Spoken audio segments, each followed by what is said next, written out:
जयपुर में एक बार फिर राजस्थान का हल्ला बोल नजर आया और इस बार उनके सामने पड़ गई मुंबई इंडियंस। 9 विकेट से करारी शिकस्त, प्लेऑफ की दहलीज में कदम रख दिया है राजस्थान रॉयल्स ने। स्वागत है आपका ESPN cricket 4 time out Hindi में, और हमारे साथ इस मैच की चर्चा करने के लिए मौजूद है वसीम जाफर। स्वागत है वसीम भाई आपका। Thank you Syed. वसीम भाई, एक तगड़ा मुकाबला, मतलब ऐसा लगा कि राजस्थान ने एक पैर तो अपना प्लेऑफ्स के अंदर जमा ही दिया है, अब सिर्फ एक औपचारिकता कुछ मैचेस में बाकी है। लेकिन आज जैसी जीत, खास तौर से यशस्वी जायसवाल का वो शतक, संदीप शर्मा के 5 wicket, player of the match मिला संदीप शर्मा को, और जाहिर तौर पर मैच उन्होंने ही बनाया। बिल्कुल उन्होंने ही बनाया, क्योंकि 4 ओवर के अंदर T20 में 5 विकेट लेना एक बड़ी उपलब्धि है। और संदीप शर्मा बहुत अनसंग हीरो है। बहुत, अगर हम कहें कि IPL के काफ़ी मैचेस खेल चुके हैं, और अगर हम उनके आंकड़े देखें तो बहुत इम्प्रेसिव है, लेकिन अंडर द रेडार रहते हैं क्योंकि वो गति नहीं है, और उस वजह से शायद उतना उनको क्रेडिट नहीं मिलता। बट आज उन्होंने दिखाया, आज वापसी की उनको खिलाया, और शुरू में सूर्य कुमार यादव जैसी विकेट ली, ईशान किशन को आउट किया, लास्ट में टिम डेविड को आउट किया। तो 5 विकेटें लेना एक बहुत बड़ी उपलब्धि है। और डेथ में आके अब जिस तरह से बॉलिंग कर रहे हैं, अब थोड़ा सा रोल रिवर्सल हुआ है उनका। जनरली उनको नए बॉल से नहीं दे रहे थे बॉलिंग, जब नांद्रे बर्गर खेल रहे थे तो उनसे बॉलिंग नहीं करा रहे थे, आवेश कर रहे थे बॉलिंग।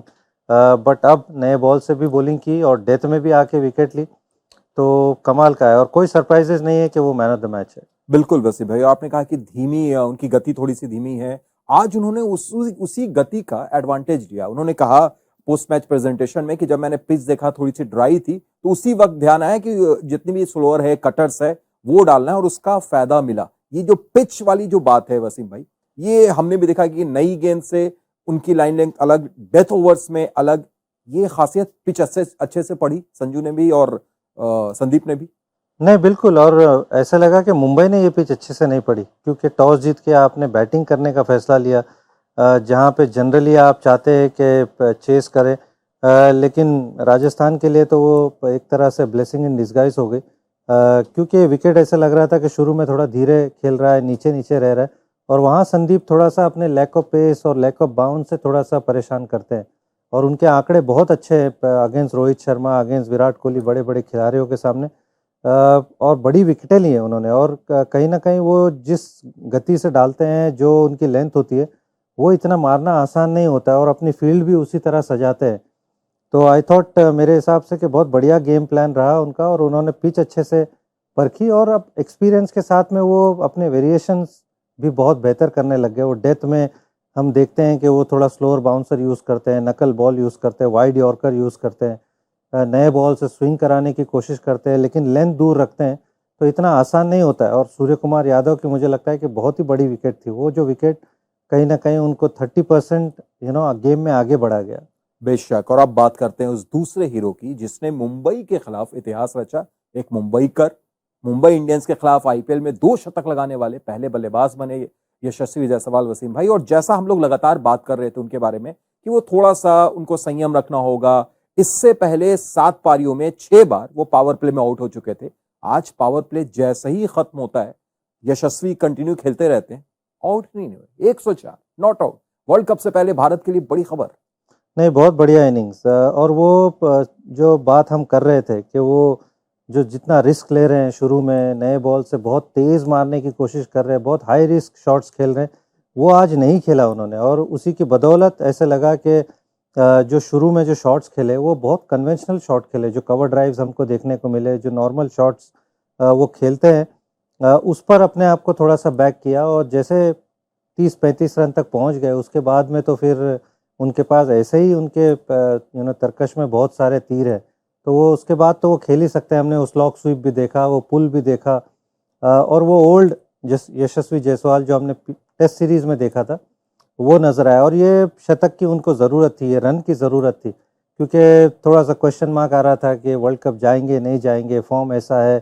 हालांकि उन्होंने इम्पैक्ट डाला, लेकिन वो रन्स नहीं थे कहीं ना कहीं। तो ये बैट्समैन कितना ही अच्छा बल्लेबाजी करे, लेकिन अगर आपके पीछे रन्स नहीं होते तो वो बात नहीं होती है। और आज ऐसे लगा कि वो, खैर राजस्थान रॉयल मैच तो जीत रही है, लेकिन उनका एक खिलाड़ी जो रन नहीं बना रहा है, ये एक और बॉक्स उन्होंने टिक किया। बिल्कुल। और अब अगर मुंबई की बात करें तो चलिए ठीक है, वन ऑफ आपका एक कभी कभी ऐसा दिन होता है जहां पर आपके बल्लेबाज नहीं चलते हैं, सूर्या, ईशान, रोहित सब एक साथ नहीं चल पाए। नए दो लड़के युवा तिलक वर्मा, निहाल वढेरा, जिनको इस मैच में आखिरकार मौका मिला, इस सीजन में पहली बार वो खेल रहे थे, जिस अंदाज में इन दोनों ने साझेदारी निभाई, क्या एक ऐसा स्कोर दे दिया था वसीम भाई जहां पर गेंदबाज कुछ कर सकते थे? 100 आई फील के जो 180 प्लस स्कोर उन्होंने बनाया, थोड़ा सा कहीं ना कहीं मैं कहूँगा कि 15-20 रन फिर भी कम था, क्योंकि आपको पता था कि सेकेंड इनिंग में ड्यू आने वाली है, थोड़ी विकेट अच्छी हो जाएगी। बट वो साझेदारी 99 रन्स की बहुत बढ़िया थी, इसमें कोई शक नहीं है। निहाल वढेरा अपना पहला मैच खेल रहे हैं, मैं तो सरप्राइज हूँ कि वो अब तक नहीं खेले।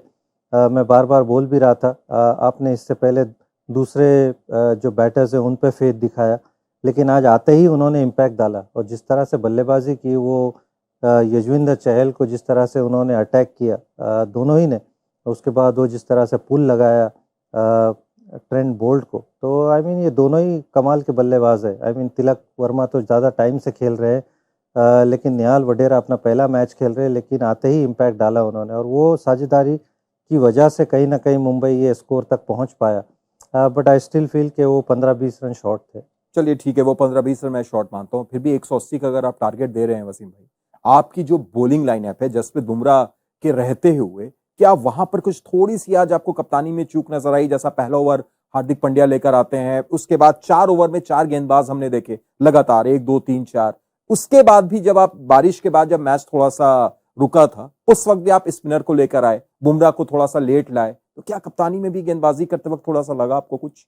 बिल्कुल, आई मीन सबसे पहले तो वो टॉस जीत के बैटिंग करना है, मुझे सबसे ज़्यादा उसने सरप्राइज़ किया, क्योंकि जिस तरह का मौसम चल रहा है, आप जानते हो कि राजस्थान में गर्मी होती है, बाद में ओस गिरेगी और बैटिंग थोड़ी सी आसान हो जाएगी, तो ये मुझे अगेन पहले सबसे पहला तो डिसीजन ये सरप्राइज़ किया।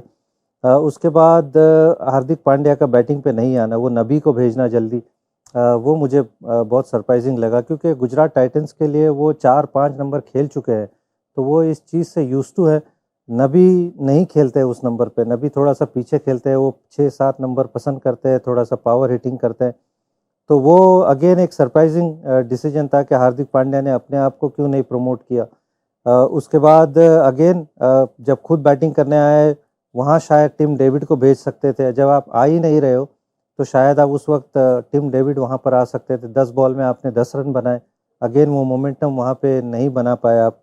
प्लस आप पहला ओवर करने के लिए आते हो जहाँ पर मैचअप जसप्रीत बुमराह के इतने अच्छे हैं अगेंस्ट जॉस बटलर के, प्लस नुआन तुषारा जो ऐसे T20 में बटलर को कई मरतबा उन्होंने आउट किया, स्विंग कराते हैं वो, तो आप ये दोनों को शुरू करने के बजाय आप खुद पहला ओवर लेकर आते हो, तो ये सारी टैक्टिक्स मुझे अगेन बहुत सरप्राइज़ की हार्दिक पांड्या की तरफ से। और फिर उसके बाद जैसे आपने कहा कि गेम रुका, ग्राउंड थोड़ा सा गीला था, आपने स्पिन से शुरुआत की, वहाँ आपने बुमराह या कुटजी को इस्तेमाल नहीं किया, बॉल गीली होने के बाद तो फिर गेम ऐसे ही आसान हो जाता है, तो वहाँ पे अगेन ये थोड़ी सी डिबेटेबल टैक्टिक्स थी, बट तब तक तो ऐसे लगा कि गेम बहुत पीछे रह गई थी मुंबई इंडियंस। अब मुंबई इंडियंस अगर पॉइंट्स टेबल पे आप नजर डालें तो भाई राजस्थान तो चलिए प्लेऑफ्स के बिल्कुल समझिए कि दहलीज पर खड़ी है, लेकिन ये टीम 7वें नंबर पर है।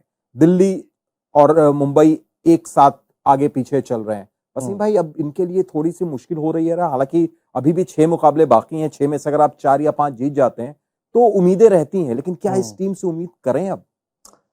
आई मीन इनके पास प्लेयर्स तो हैं, ऐसी कोई आप शक नहीं कर सकते, क्योंकि मैच विनर्स हैं इनके पास, लेकिन जो डिसीजंस ये ले रहे हैं वो कहीं ना कहीं मुझे लगता है कि मुश्किलें पैदा करेंगे, क्योंकि आप इतनी गलतियां करोगे, चाहे वो बॉलिंग से लेके या बैटिंग से लेके या टॉस के ऊपर, तो फिर आप अपने लिए मुश्किलें पैदा कर रहे हो। तो आई मीन मुझे ऐसा लग रहा है, ये मैच देखने के बाद मुझे ऐसा लग रहा है कि मुंबई इंडियंस के लिए मुश्किलें कम नहीं होने वाली है।